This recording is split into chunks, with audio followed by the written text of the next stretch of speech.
When you or one of your co-founders is developing a story for a script phase, what would you say are like 3 to 5 notes that are quite common that you're giving back to either them or the author about, adapting the script? The first note is always that it's too long. The scripts that I normally get are far too long. We need to cut them down. Because adapting a book is hard, especially when you try to keep everything in the screenplay that's in the book. So you have to go through it and decide what's in the book that doesn't need to be in the screenplay. And that's a difficult decision to make because you don't want to upset the author or the fans by leaving out something that's important to them, but at the same time you can't take a 400-page book and turn it into a 100-page script and keep everything in it. You'd have to have a very, very long movie.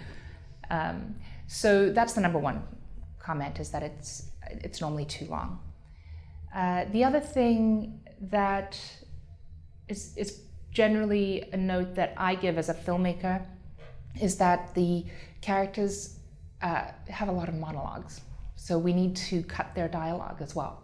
Because while you're in a book and you can read all of this dialogue, and it's great because they're emoting correctly, they're emoting to their partner, they're telling them how they feel. In a screenplay or a movie, when you have dialogue that takes up a page, that's 1 minute of hearing somebody talk about their feelings, which is very hard to watch on screen.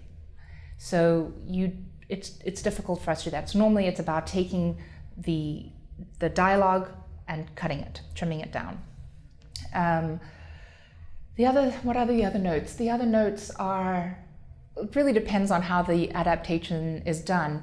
Oftentimes I will say there's not enough sensuality in there. I like to have 3 sex scenes or 3 implied sex scenes in a movie. And so, because I think that it's important, this is a sensual platform, so we want to be able to have something that's a little sexy. And it's not 3 times having sex, it's, let's say, for example, in Hollywood Dirt, they did have sex the one time, and then they had phone sex, which was funny and entertaining. And initially it wasn't in the screenplay because we thought maybe it wouldn't go over well with the crowd. And they were like, nope, we're putting it in.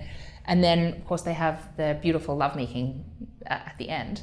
And then in Afterburn, Aftershock, we have a sex scene, and then we have a blowjob scene. And it's like, nobody ever does blowjob scenes. Great, let's do that. That's fun. And it was a very empowering scene for the woman as well, because it was a controlling scene for her. It helped her in her personality, and it was definitely empowering. You should watch it. I'll make a note. And of course then we have their lovemaking scene where they're passionately together.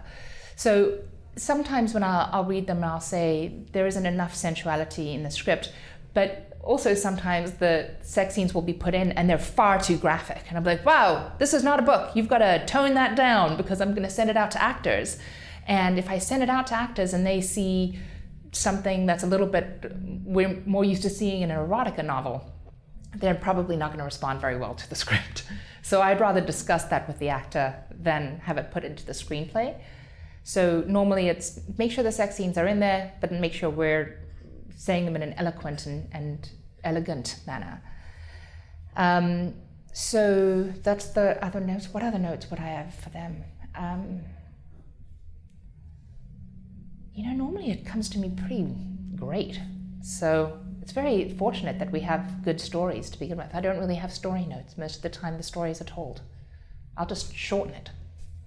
So, and this sounds very formulaic, but is there a certain point within the film that there must be a sex scene? No. No, okay. There's not a certain, because I know with horror, they say, well, we've got to have a kill the first whatever. I know. Yeah. So it's not that, okay. No, we don't have a formula where the sex scenes need to happen in a specific time frame. The main thing for us is that the 2 characters meet within a certain time frame. So we want them to meet within the first 10 minutes of the movie, because otherwise we're not entirely sure what we're doing here. We don't feel the chemistry or the attraction.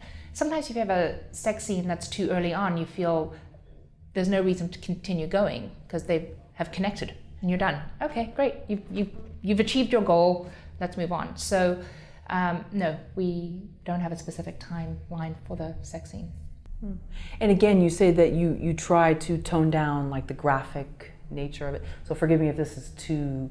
I'm just trying to think of the blowjob scene. Like, how is that done? Where I guess you're just looking at the back of the head or something. I mean, sorry, We have to watch it. Okay, all right. I'm just curious how this is done. Well, it was done actually through the way that we did it was by showing the reactions, right? So it was showing the reaction of the man getting the blowjob, not the woman giving the blowjob. Right. Okay. And then she just sat up.